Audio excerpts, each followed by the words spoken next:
Sometimes, however not very often, I make projects without filming it, such as this hat. This is the Antler Toque, and I made it in a yarn that I did spin for a video. I absolutely love this hat. I wear it all the time. And every time that I wear it, my mom points out what a beautiful hat this is. I have understood the assignment. Since it is my mom's birthday in a week, I started knitting her one with the leftovers of the yarn, being fairly confident that it was enough. It was, however, misplaced confidence. As you can see, this is not enough to finish the entire hat. This poses us for a challenge, for I do not have another one of the braid that I spun, and neither does the shop that I bought it in. To finish off my mom's hat, I'm going to try and mimic the yarn that I spun from that one commercialized braid. I have zwartbles, which is one of the components that the original braid was made of.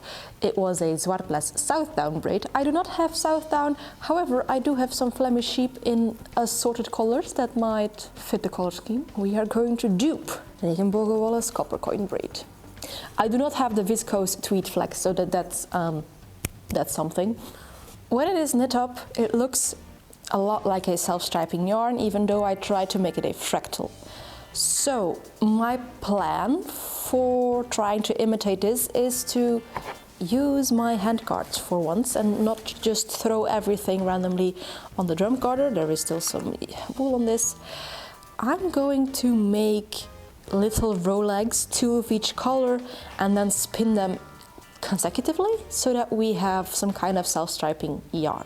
I think this mystery surprise green, that was not supposed to be this color, is a good basis, together with all my onion dyed and walnut dyed browns and yellows.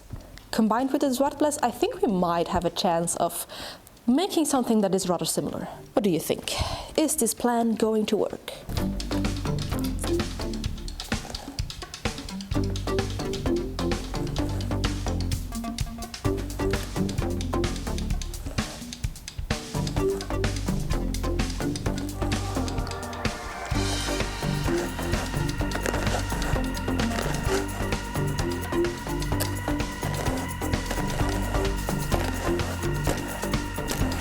I'm trying to get an even color. This is why I'm doing so many passes.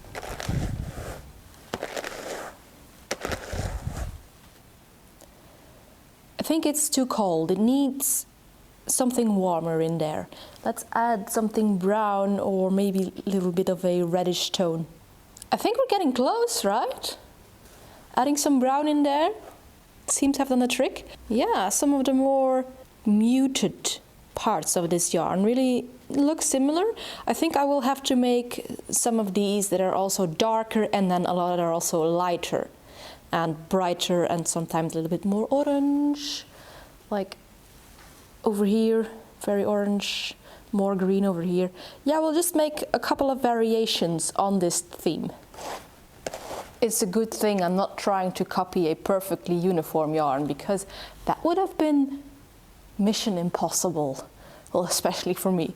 But this kind of variegated self-striping yarn, I'm starting to feel that it is actually possible that we are going to get something that, if knit up in this hat, will look rather similar, like the stopping point of one yarn and then the transition to the other. I don't think it will be super noticeable. Maybe up close, but not from afar. Maybe I'm jinxing my project right now, but unfounded confidence is how we got here in the first place. There is a thistle in my wool. Don't want a thistle in my wool.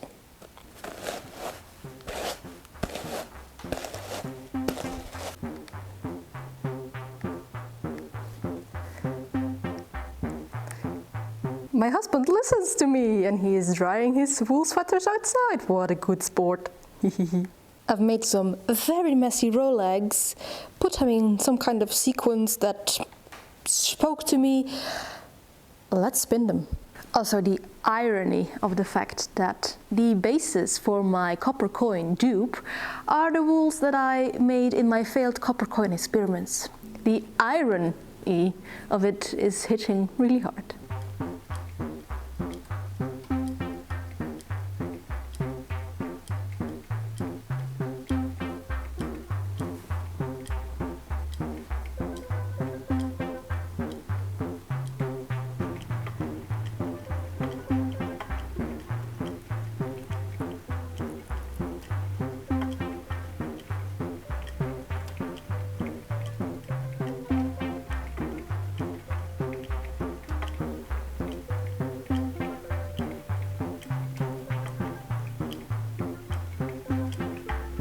So we have our first sequence, our first bobbin done. Let's compare it to my actual hat for a moment. Yeah, to be honest, that is pretty fairly close. I mean, except for not having any of the white flecks in there, the colors, pretty similar. I might have been leaning a little bit more into the bright yellows and browns, but I don't necessarily think that is a bad thing. Overall, this is looking pretty similar. Nice. Let's continue. This is cool.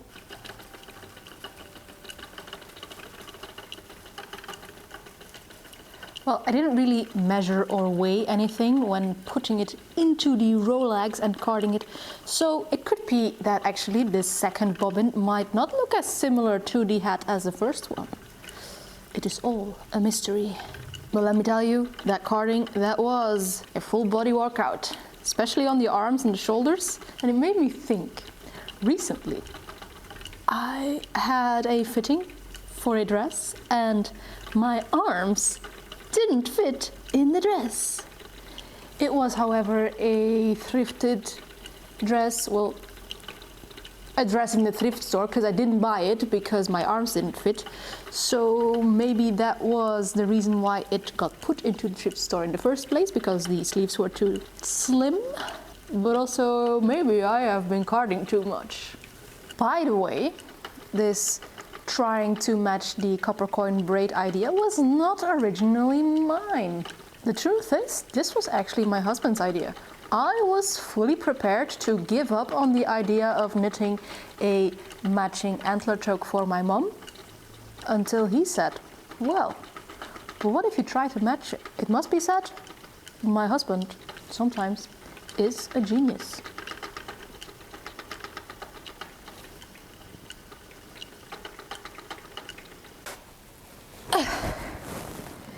It is time, my friends, to ply these two together and see whether or not they match my original yarn, both in color, of course, that was the challenge of this video, but also in gauge and thickness, because that original yarn was actually my very first woolen spun or long draw yarn. And because it is the first, it clearly is not very consistent. I tried to emulate this by accepting slubs in my yarn. I don't know if we will match it. That is, of course, the question of this video. Let's see, let's find out the answer.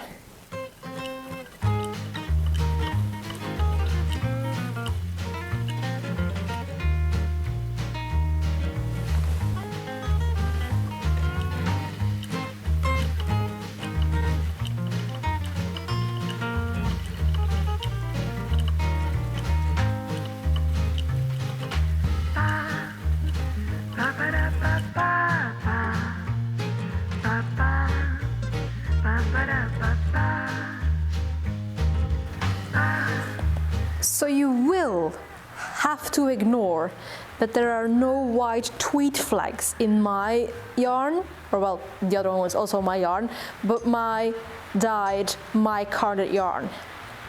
But other than that,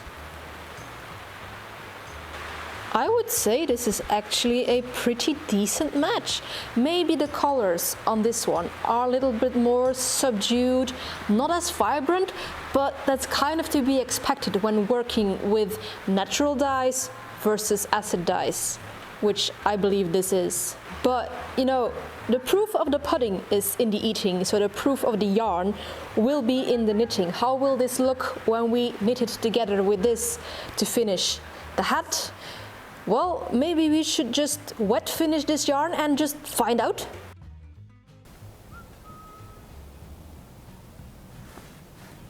What are you doing there in the dark? Silly. And it's also really cold up here. I know, you're interested. You're curious to see the yarn now that it is dry, right?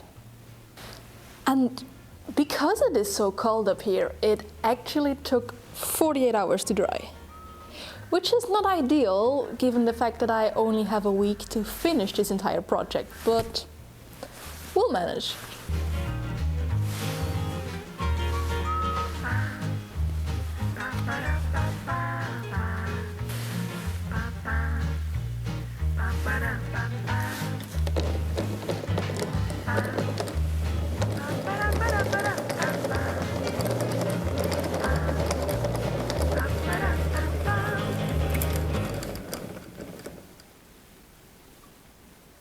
That's better, right? Cozy near the Christmas tree.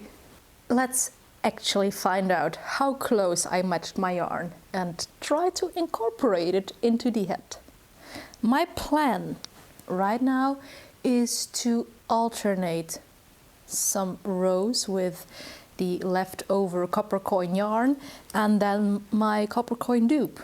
I hope this will give the illusion that the flecks of the viscose tweed are just disappearing when the hat is advancing.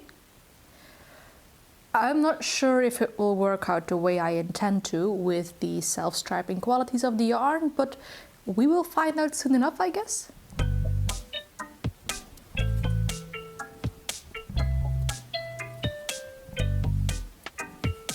It is probably way too early to say anything, but I actually do not see a difference. This one row, this one bit, how good is the color matching on this? It is exact. I hope this trend continues. The reason that I didn't film the knitting of the first antler toque, my antler toque, is because I was sick, like having a fever with sinusitis, sick. So credit to TinCan Knits for writing a cabled hat pattern that is so good, written so well, that I, with a fever, with mucus all around in my head, in the place where a brain is supposed to be, was able to understand and make this pattern. If you want to dip your toes into cable knitting, but don't really know what pattern to choose first, I think this is a good start. It looks tremendous, intricate, and just really good. And it's actually quite easy to follow, even with sinusitis.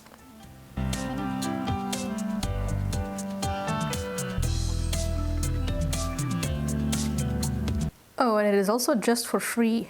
I will link it, of course, down in the description box.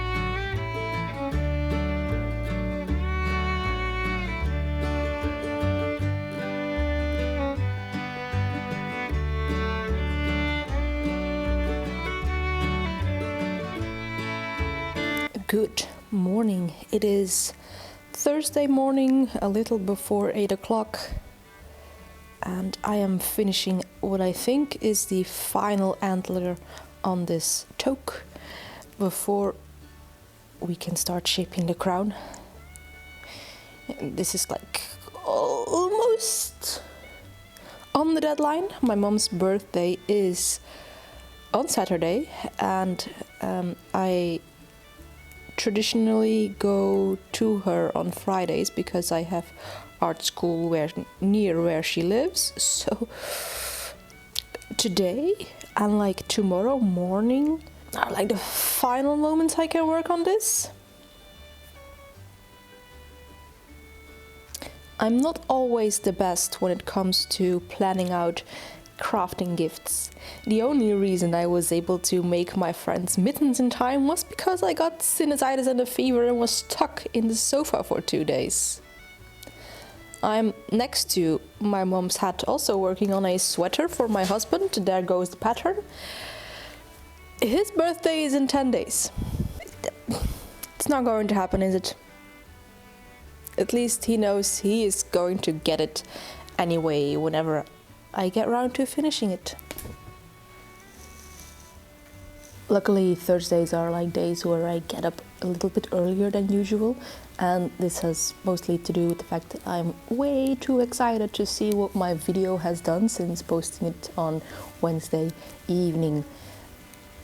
When I hear my husband leave for work, out of sleep. I need to know where it stands in the top 10 of most recently published videos. And yesterday's video right now stands on place number 2, which is cool, but also really to be expected, because who doesn't love dinosaurs anyway?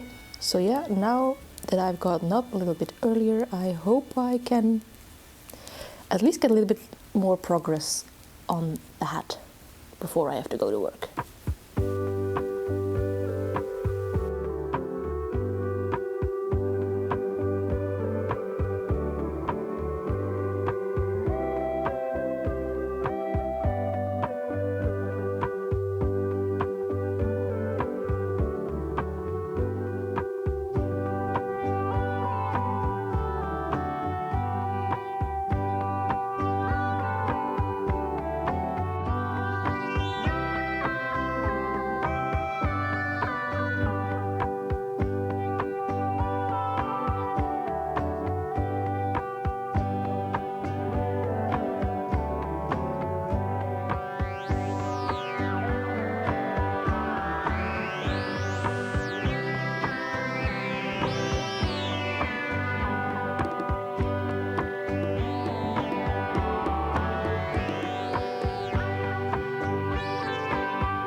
After finishing this hat yesterday, I thought, well, let's wait until tomorrow morning to film the wrap-up, because there at least will be a little bit of daylight. What's that daylight I'm speaking of? It's December, there is no daylight.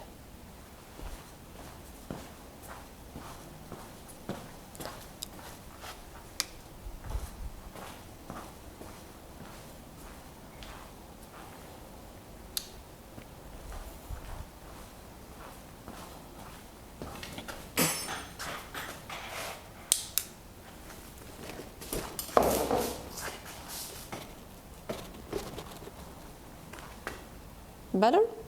Since you can only see this in artificial lighting, you will have to trust me that actually these look pretty similar. Color-wise, I actually did a pretty good job to match the copper coin braid by Regenbogenwolle. There was one thing, however, that I did not take into account trying to match this braid, and that is the length of how long the colors go on.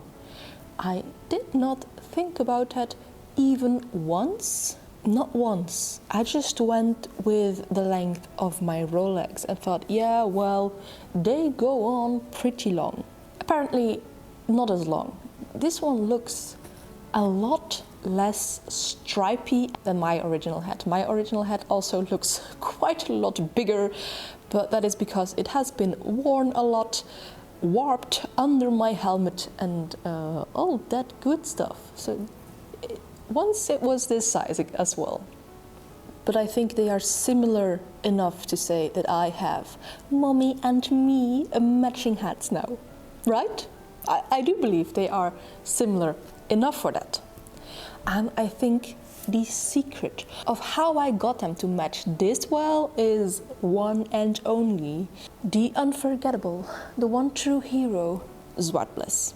Apparently, the Dutch Association for Living Heritage has proclaimed zwartbles as Sheep of the Year 2025, and deserved, that's a deserved acclamation. And I hope zwartbles now gets the deserved fame and hype, because the hype is real, friends. Zwartbles, the hype is real. As you can see, it can transform colors in a completely magic way. I am now going to wrap this in some wrapping paper, which, if you know me, is wrapping paper from last year's gifts that someone gave to me, and well, take it with me to my mom and give it to her tomorrow. Hopefully she loves it and she loves the idea of matchy hats. Probably she does. She is sentimental like that, just like me. I mean, I was raised by someone, wasn't I? What do you say? Was this a interesting challenge for you to watch? Is this something that you have tried yourself, trying to match a yarn that you bought with your hand spun and hand dyed? Or have you never thought about doing that, but are you now inspired?